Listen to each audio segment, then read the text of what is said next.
Elvis Presley's longtime cook thought his final morning was completely ordinary, until she opened his breakfast tray and saw one small detail she'd never seen before. A detail she kept secret for decades. She believed it meant nothing. But after Elvis collapsed hours later, that tiny change suddenly felt like a warning no one understood. Graceland, August 16, 1977. The sun hadn't lifted yet, and the house felt wrapped in a cool, sleepy quiet. The cicadas outside were still humming their last notes of the night, and the hallways inside were dim, lit only by soft yellow lamps that cast long shadows across the floor. The kitchen hummed with faint sounds. Pans shifting, water running, Mary Jenkins moving through the space she knew better than her own living room. She had cooked for Elvis for nearly 10 years.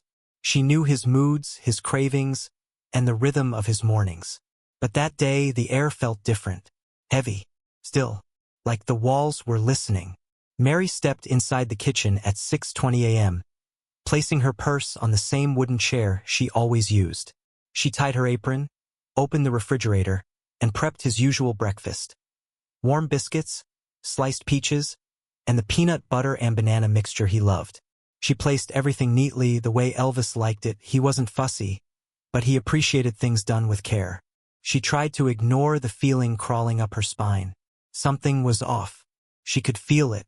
She heard faint footsteps above her, Elvis pacing his bedroom floor. It wasn't unusual. He often paced before breakfast, humming to himself or rehearsing lines from an upcoming show. But today he didn't hum.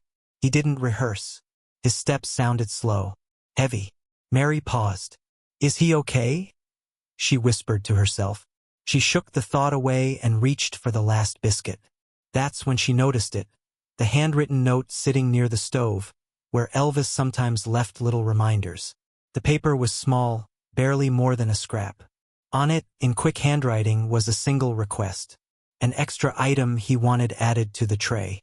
Mary blinked. She read it again. It wasn't unhealthy. It wasn't unusual for most people. But for Elvis, it was out of place. Her stomach tightened without knowing why. Why did such a tiny request feel like a bad sign? Why did it feel like he was reaching for something more than food? As she reread the note, she felt the kitchen grow colder. Mary placed the extra item carefully on the plate. She hesitated, staring at it, remembering small things Elvis had said in the past. Bits of stories from his childhood, little memories he rarely shared. Something about this food connected to those stories. Something soft, something sad. "Maybe it's nothing," she whispered, but the knot in her chest twisted tighter.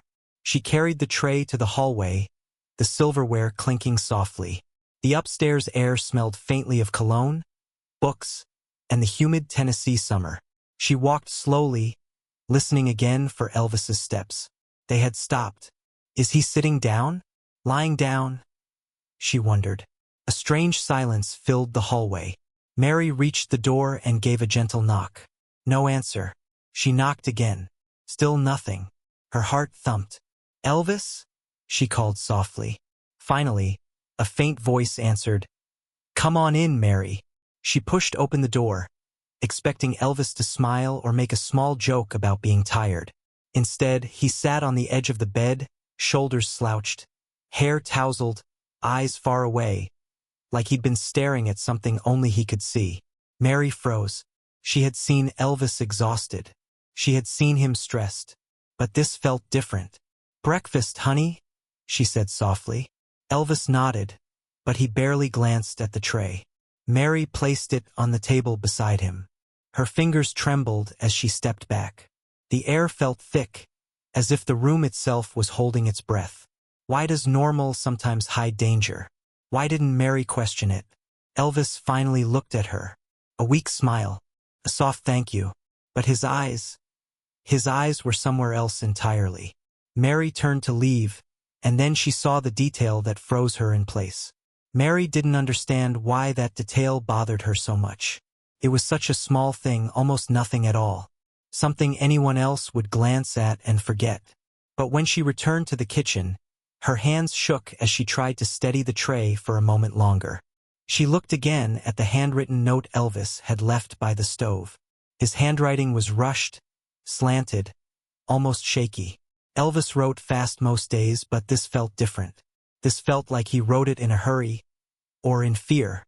The extra item he requested wasn't fancy. It wasn't rich or indulgent. It was something simple, something strangely gentle, something he hadn't asked for in years.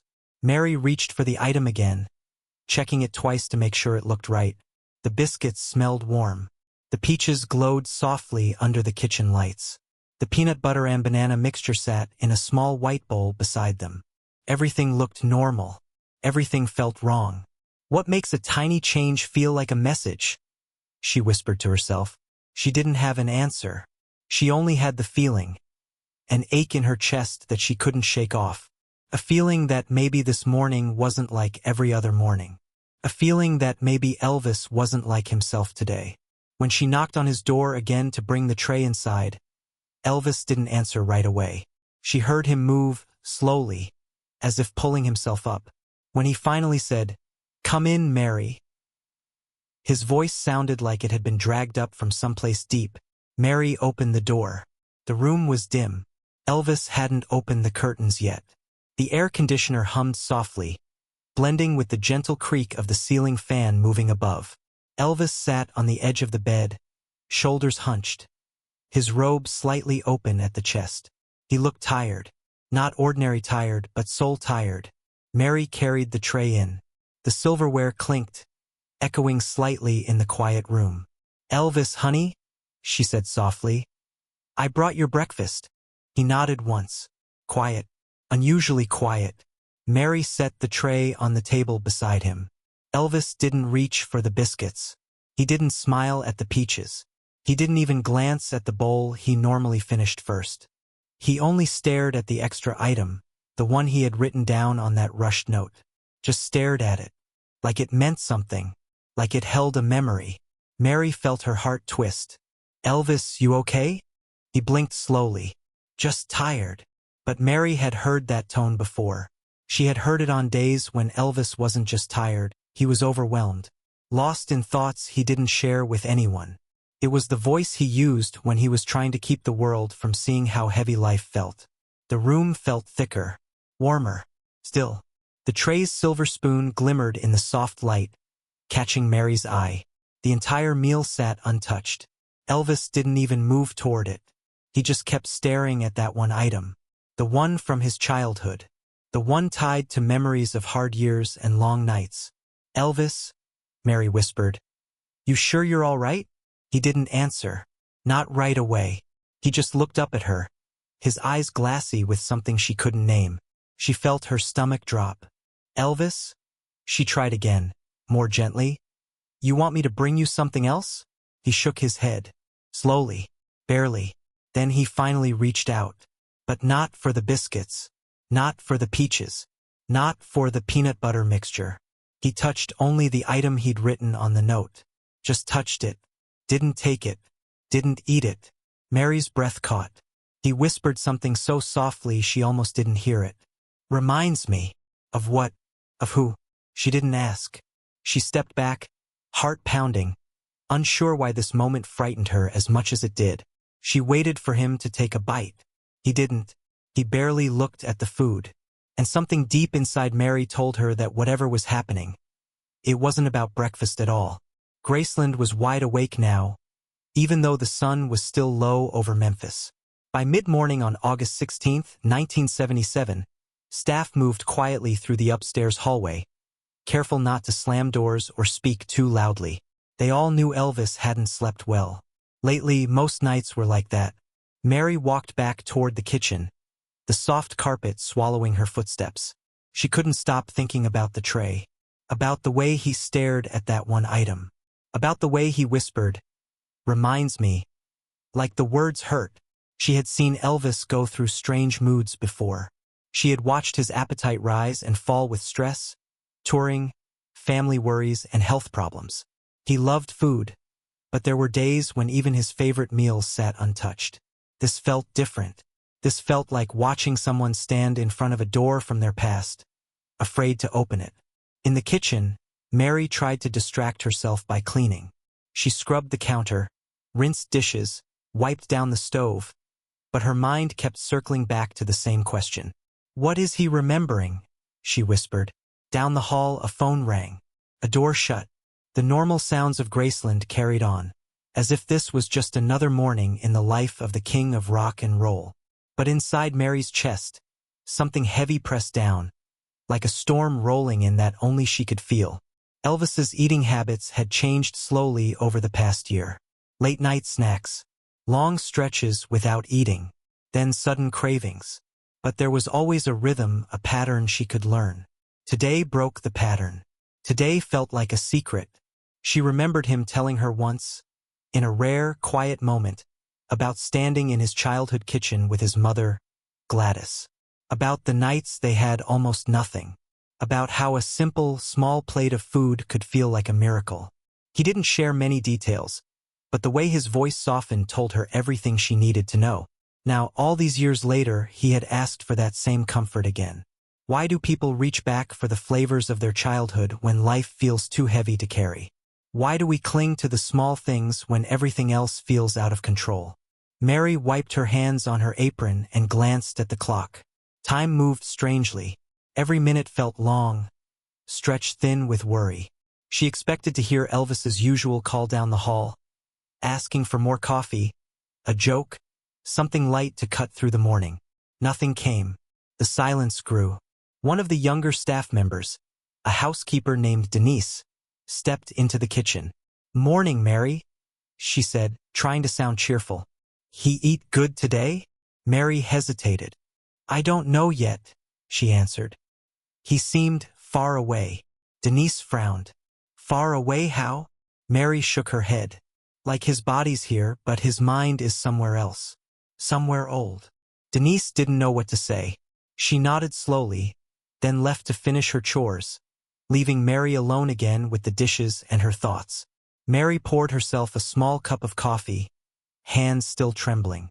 She told herself she was overthinking it. Elvis had a lot on his mind. He always did. Maybe he just needed quiet. Maybe he just needed comfort. But the image of that tray wouldn't leave her. The biscuits, the peaches, the bowl, and that one extra item sitting there like a question mark. Minutes ticked by. Too many minutes.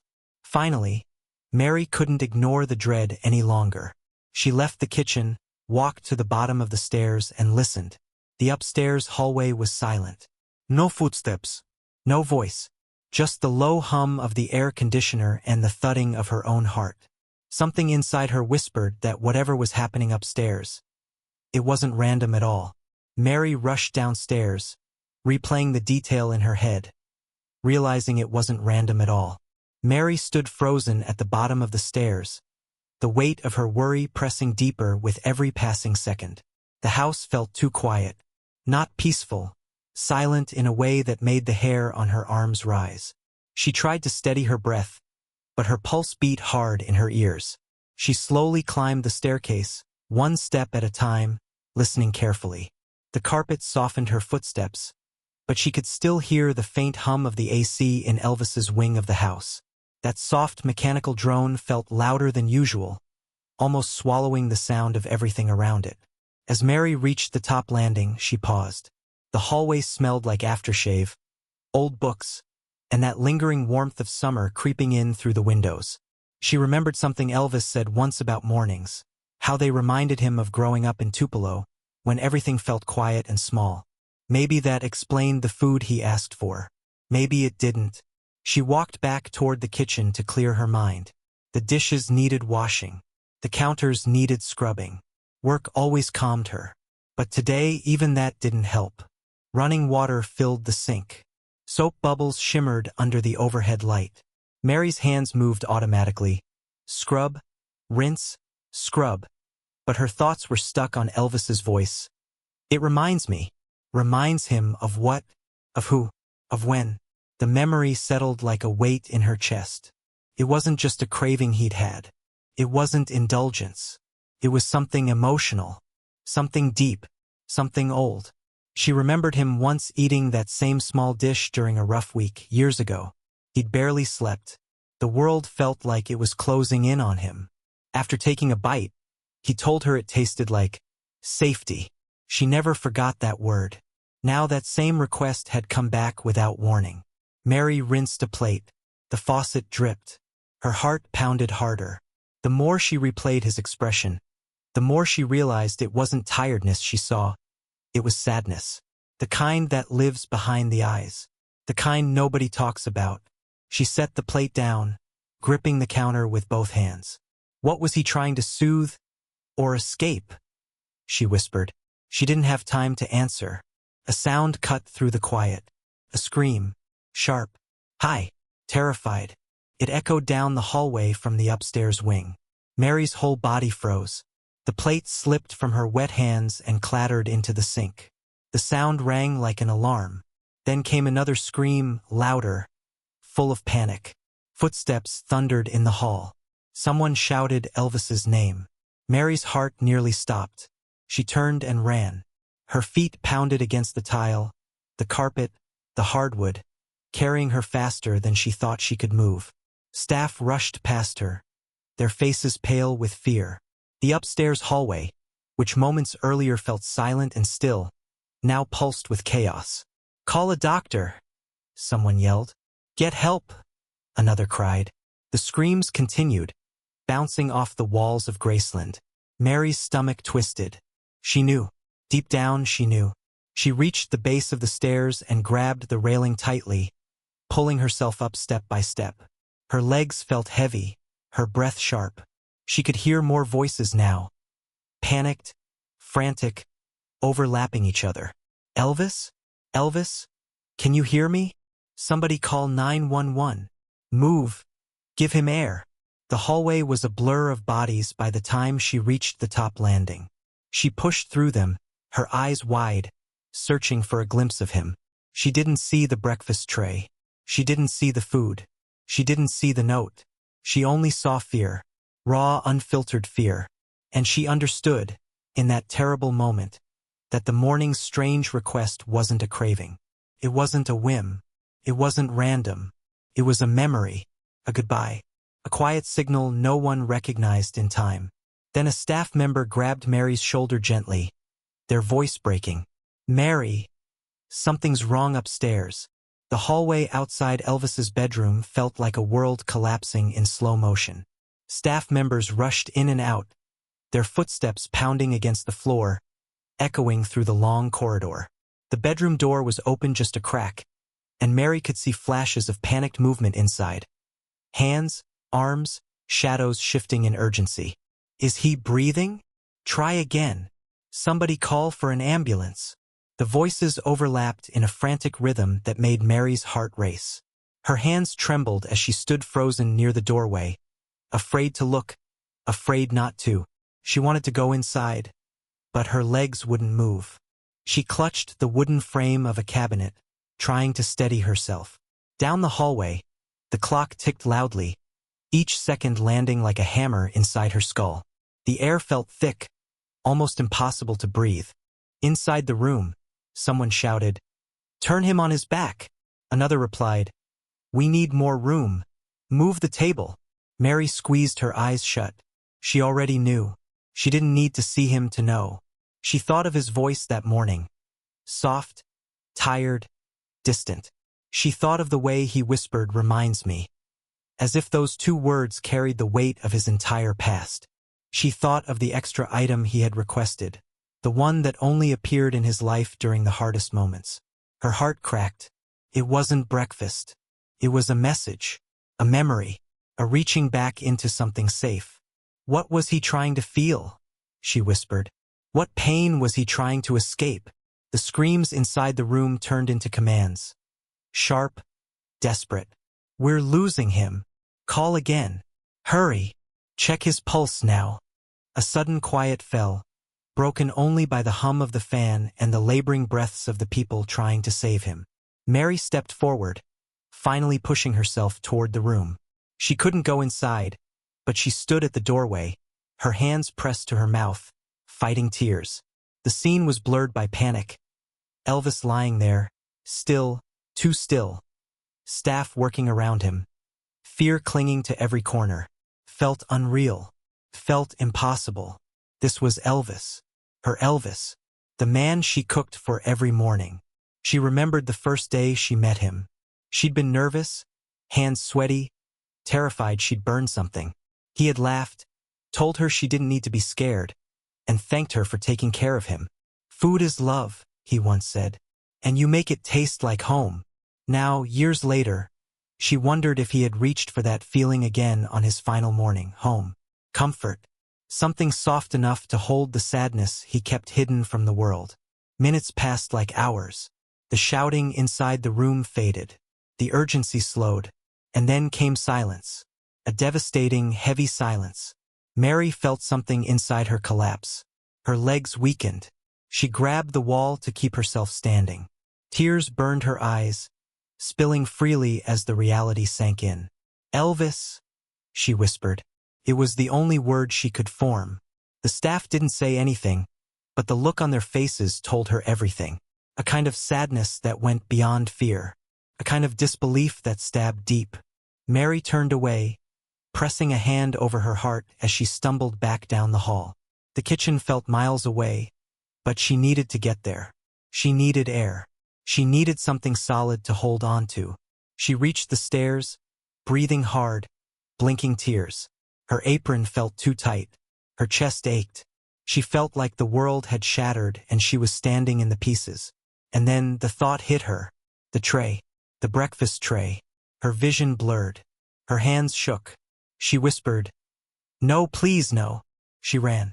Because the most haunting part, the part that would stay with her forever, was still waiting downstairs. Mary nearly stumbled as she reached the bottom of the stairs. Her breath hitched in her throat, and her vision blurred from the rush of tears she'd been trying so hard to hold back. The kitchen waited for her like a memory frozen in time. The counters cleaned, the pans still warm, the soft humming of the refrigerator filling the silence. She grasped the edge of the counter to steady herself. Her arms trembled. Her legs shook. She wasn't sure she could walk those last few steps toward the table where the breakfast tray still sat. But she forced herself. One step, then another. The silver tray glimmered under the overhead light. The biscuits sat untouched. The peach slices looked soft and bright. The peanut butter and banana mixture remained perfectly scooped, untouched. Everything was in the exact place she left it, except for the one item. Mary pressed a hand over her chest. Her lips parted in disbelief. Her heart cracked all over again. There was a spoon missing a single scoop. Just one. Nothing else had been touched. The meal sat perfectly intact, as if Elvis had looked at it one last time, and chosen only the memory he needed most. Mary sank onto the wooden chair, her knees too weak to keep standing. She stared at the spoon, resting on a napkin exactly where she had placed it. But now its edge held the faintest sign of use. A tiny smear of the food Elvis had asked for. The food from his childhood. She reached out with trembling fingers. The metal felt warm, as if it still held his touch. A tear rolled down her cheek. Then another, and another. "Why just one bite?" she whispered. But deep down she knew. Elvis wasn't hungry. He wasn't craving anything. He wasn't indulging. He was remembering. He was reaching back to a time when life felt safer. A time before the pressure, before the fame, before the world demanded more from him than any one man could give. He was reaching for his mother, Gladys, the woman whose love shaped him, comforted him, and stayed with him long after she was gone. One bite, one moment, one memory. Mary realized that this wasn't breakfast at all. It was the last connection to a part of himself he didn't want to lose. Something soft, something warm, something simple enough to hold on to when everything else felt overwhelming. She brought the spoon closer, her eyes blurring again. The weight of it felt heavier than metal, felt like a goodbye.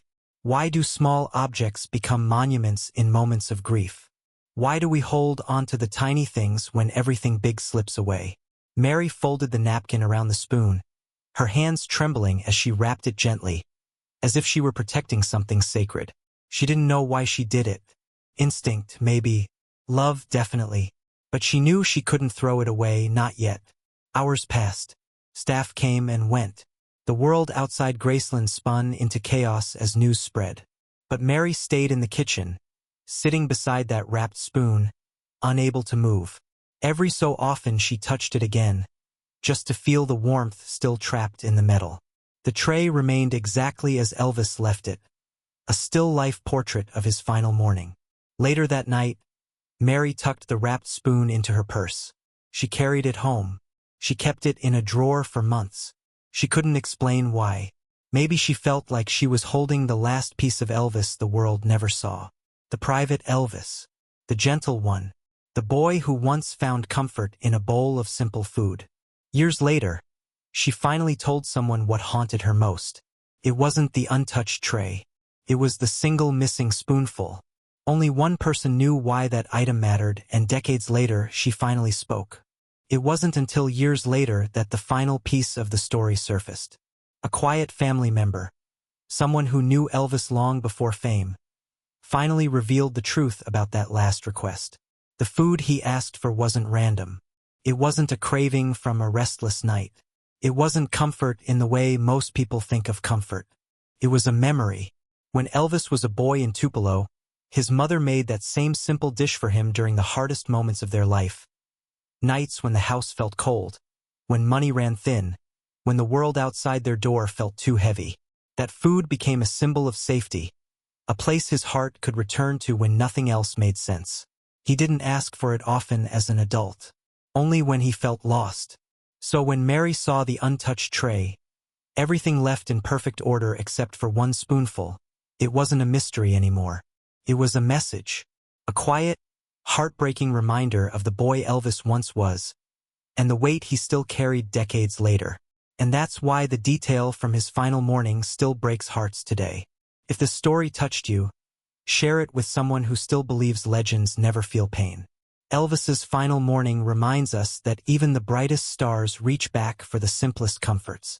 And if you want more untold chapters from music's hidden history, stay with us, because some truths deserve to be felt, not forgotten.